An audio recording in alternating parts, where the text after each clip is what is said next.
Take advantage of the Boxing King Media discount at BYD Sheffield. You can get this amazing car for £269 per month with a £269 deposit. Details in the description. Boxing King Media, powered by the Riyadh season. Callum Smith, we're back here again in Riyadh. You know, the guy that started it off with the Saudi fight nights, Callum Smith himself, and you're back on the Saudi scene again. Yeah, it's good to be here. It's a massive show. It's it's a pleasure to be a part of it. It's like, it seems all the big fights are happening in Saudi now, so it's always good to get asked to be on one of the shows, and I don't think they get much bigger than this one. So yeah, it's a good platform to hopefully showcase my skills. Fair point, mate. I was watching the build-up between you and Josh, and one of the things I saw that you said to him that I'm the best you fought. I asked him today as well, and he agrees that you are the best he's fought. Who's the second best he's fought, do you think? I don't know, and I didn't mean any disrespect by that. I just mean, like, if you ask me who's the best person he's beat, I don't know. Is it one of the domestic he fought? Is it Hutchinson, Aziz, or Craig Richards? And no, I think the three of them haven't fought at the level I have. So no, I wasn't being disrespectful saying that. But I don't know. I think you'd probably say his last one, Willie Hutchinson, was probably his best win. But I don't know. I think it's just an opinion of who you believe is the best fight. The most decorated was probably Dan Aziz. He was a European champion. So yeah, maybe, I don't know. But I believe I'm better than anyone he's fought. Question for you: why do you still want to carry on fighting? Because you've pretty much achieved everything apart from obviously being undisputed or whatever. Yeah, I just want to be a 2-weight world champion. I want to be able to sit back and say, you know what, I was world champion at 168. I moved up, I was world champion again, and then that's I moved up and then wasn't quite good enough to get there. If I'd have retired after Canelo, then I'd probably be sitting at home content. But maybe probably always wondered I was big enough to do 175 because I won a world title, and that's why I'm sitting here now. I believe I'm good enough to do it, and this fight puts me very, very close to achieving that. So, like I said, a lot at stake for me. What do you know, I was reading about the build-up to this fight, and a lot of opinions are saying maybe Josh has got you at the right time. You know, that narrative people put out. Yeah. What do you say to them people?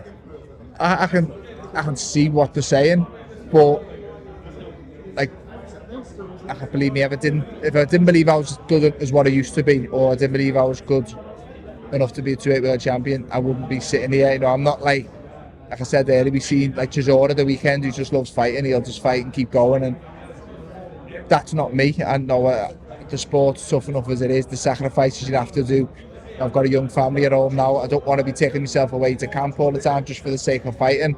I'm doing it because, probably selfish, but I've got my own goals that I want to achieve, and say if I don't believe I'm good enough to achieve that, then I wouldn't do it. So yeah, I fully believe I'm good enough to do that, and hopefully we'll see I can prove that Saturday night. So, some questions away from boxing, because you've probably done these 100 times today. You're quite a serious character, Callum, but do you know any good jokes? No, I don't know any good jokes. No, you want to tell me what? No, I don't. I asked Buddy earlier, he told me a cracking joke. He'll check it on the interview later on. What about pranks? Because that's a physical activity. So what's the worst prank someone's done on you and the worst prank you've done on someone? Because you come from a boxing family with loads of brothers. There's no way you guys haven't done something crazy to each other. Pranks? I don't know. You know, I grew up in a busy household. Obviously, 4 brothers, got 2 younger sisters. So there was always something happening as a kid, and I don't know. It's kind of confusing to some people why I'm so quiet, because my household was so busy as a kid. But maybe they all, being the youngest, they all spoke for me. I think even now they all kind of babysit me. But I don't know. You'll have to come back to me on the prank one or what anyone's done to me. But I've always had a quite eventful childhood. There's always a lot of stuff happening, and even when we've trained together in gyms over the years, boxing gyms, I was full of banter and stuff. So yeah, I'll come back to you on that one.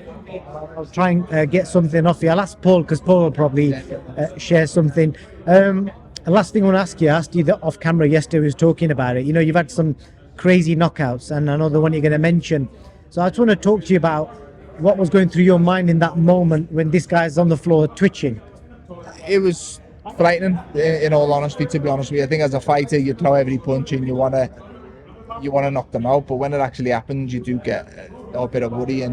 But the last thing you want to do is harm someone in the ring. It's a sport. It's a way of making a living, but you never want to cause any serious damage. And fortunately, in boxing, every now and again, we are reminded of the dangers. I think a couple of weeks ago, a young lad lost his life after losing a fight. So, yeah, it's a very, very no, people think you're exaggerating and say you genuinely put your life on the line every time you step in the rings, and you do. And no, the minute he was lying on the floor, you do go into a bit of a panic and you worry about the fighter's safety. But thankfully he was okay, and he's back fighting. He's fought a few times since. So, but yeah, it's never nice to see. Obviously, you want to win the fight at any means possible, but you never want to inflict any long-lasting damage. Last one for you, last question. Quick prediction on the main event for the British fans, Dubois Parker.